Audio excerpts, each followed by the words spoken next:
একদিন বিশ্বনবী বললেন, বান্দার কোনো হক আল্লাহ কোনোদিন ছেড়ে দেয় না। আল্লাহর হক আল্লাহ মাফ করে, বান্দার হকের মাফ নাই।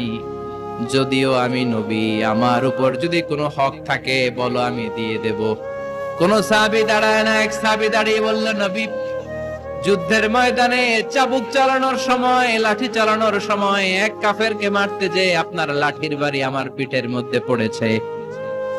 আপনি যেহেতু এই কিসাসটা আদায় করতে চান, আপনার পিঠে আমি লাঠির বাড়ি মেরে এটারে শোধবোধ করে দিতে চাই। সাইয়েদনা ওমরে ফারুক হাতের জামা এরকম পড়তে শুরু করছে, আয় এদিকে আয়, তোরে শোধবোধ করাই। বিশ্বনবী বললেন, ওমর রাখো, এটা বান্দার হক, মিটাতে দাও। বিশ্বনবী বললেন, আসো, তুমি এসে আমার পিঠে লাঠি দিয়ে চাবুক দিয়ে বাড়ি মারো। সাহাবী বলে, ও নবী, তখন দুর্ভিক্ষের সময়ের যুদ্ধ ছিল, আমাদের গায়ে জামা ছিল না। যখন আপনি আমার চাবুকটা পিঠের মধ্যে মেরেছেন, আমার পিঠে তখন জামা ছিল না। আপনি যদি যথা নিয়মে কিসাসটা আদায় করতে চান, আপনার জামাটা খুলেন, খালি পিঠের মধ্যে বাড়িটা মার।